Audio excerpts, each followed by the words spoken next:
What's up guys, this is Spencer from Pixel and Bracket. Let's talk about Vero, the hottest, newest, #1 app in the App Store social media network that nobody can use right now. And that's because so many people are flocking to it. It's becoming super popular right now and the servers cannot manage all these folks. Vero's actually admitting to this. You can look at their Twitter feed and they're talking like, hey, we're sorry, we're working on it, the servers are gonna be back up, we're scaling them out. But why are so many people flocking to it? Well, there's a few reasons, especially for artists. Algorithm-free content, that means chronological order. Your content is shown in the order that it's posted. Ad-free content, no data mining or collection and selling that data off to the highest bidder. So you've got an ad-free feed that's in chronological order, and you can post things like links, you can embed YouTube videos, you can post any kind of video and photo content. You can also post movies and TV shows that you can buy directly within the app. For the first 1 million users, this social network is free for their lifetime. That means that maybe in the future there's gonna be a subscription service, but we'll have to see where this network goes and how it's gonna survive. Regardless, with all the attention that it has right now, you can find me over there at Pixel and Bracket. I was able to post a few things and I'm just trying to continually post things if I can, if the servers let me. But while we wait, why don't we talk about the logo and a couple things I like and a couple things I might change.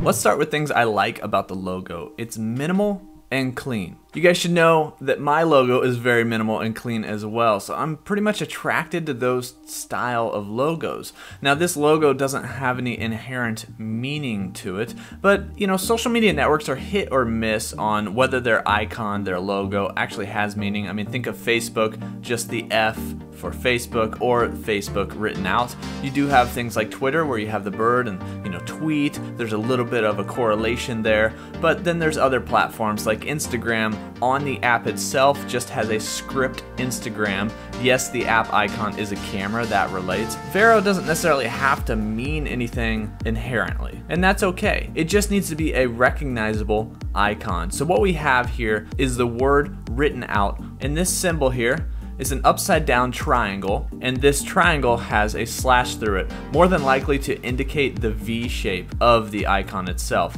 because without that slash, it's just gonna look like a triangle and may not actually read as Vero. However, with this thin line on the left side of the triangle, we now kind of get the sense that that isn't just a triangle, it's actually the letter V. It goes with Vero and the rest of the text. At first glance, it feels a little bit stronger than the actual text itself. The text feels much thinner than the icon, which tends to separate them. However, in certain placements, this is actually okay. On the app, in the upper left-hand corner, you'll notice the icon first, and then you'll read the rest of Vero. Also, at first glance, I'm completely reminded of the YMCA logo. In fact, I was surprised to see just how similar the color scheme was. The YMCA logo doesn't have a monopoly on triangle with slash through it. However, you can see just how close these two are with the new YMCA branding and the Vero branding. However, that's neither here nor there. It's simply a reminder. Vero stands alone, and it is a strong mark, but there are a few things I would change to it.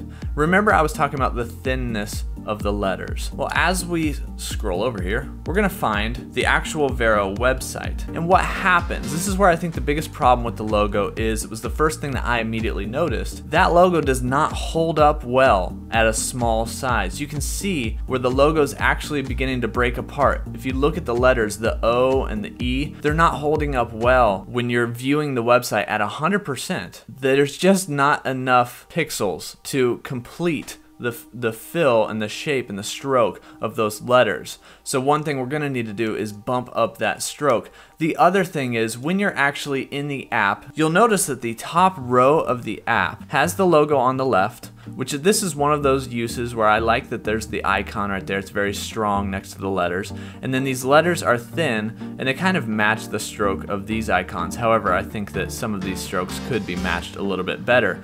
Once again, I think it would always help for these to be just a slight bit thicker in stroke. What really happens is, I think the icon breaks down also at a small size, because that stroke that splits that triangle tends to become less and less visible as you zoom out. And when you're looking on your phone on the app, it almost merges together. It's so close. So let's get back to the actual Vero logo and take a look at a couple of tweaks that I might make.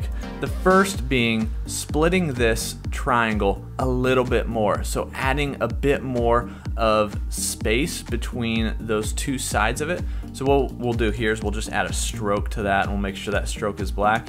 And I might add something like a 3 or 4 point stroke there, just to sort of give that a little bit more space. You can see that's before and then after there. And in fact, we'll go ahead and duplicate this guy down so that we can see our before and after. So here we are, and I'm going to go ahead and add that 4 point stroke in there, and that's sort of split out, and we'll just get rid of the stroke on the top one. So the top one is the original logo, the bottom one is my newer little, just very slightly tweaked version in order to improve the visibility of this logo as it gets smaller and scales down. This is the first thing I would do, is add a little bit more space so that that triangle holds together well at a small size. The second thing that I would do is grab these letters and just add a little bit more of a stroke. Maybe it's one font weight up from whatever font that they used. For me, I'm just going to have to add an actual stroke. We'll add 1 point, and we'll select the actual color of this, which I believe is this one here, and just to sort of thicken those letters up a little bit. Now the last thing that I'm looking at here, I know I said 1 or 2 things, but this is a third thing, and that is this spacing between these letters. You can see the kerning here between the E and the R, and the kerning here between the V and the E. Those two are the same, but I don't think they should be the same, because when you start to look at this volume of space here versus this volume of space here, there's a lot more volume on the left. So in order for these to look more similarly spaced, I think we need to bump this V over just a couple of clicks. Remember, these are all very, very minor tweaks, and this is just to make the spacing more optically consistent. So as we zoom out on this logo now, we're hoping that it holds together a little bit better. And you can see already at this size that we still retain the integrity of that triangle, whereas the other one begins to break down. And then along with it, the stroke points of the actual text itself are maintaining their width. And as we zoom out even further, the top logo is breaking down, whereas the bottom logo is maintaining all of its visibility. So that's all I would do to tweak this. I think it would really help its visibility, especially in the mobile app and on the website itself. I hope you guys enjoyed my minor tweaks. I know they were kind of nitpicky. I actually really liked the logo. It's very minimal, it's very clean. The icon works with the text, but I think as it shrinks down, it's just not holding together well. A few tweaks in the stroke weight and also that split in the V is really gonna help it maintain its integrity and width as it scales up and down. What do you guys think? Let me know in the comments below. Subscribe for more tips, tutorials, and creative videos. Thanks for watching, and I'll see you next time.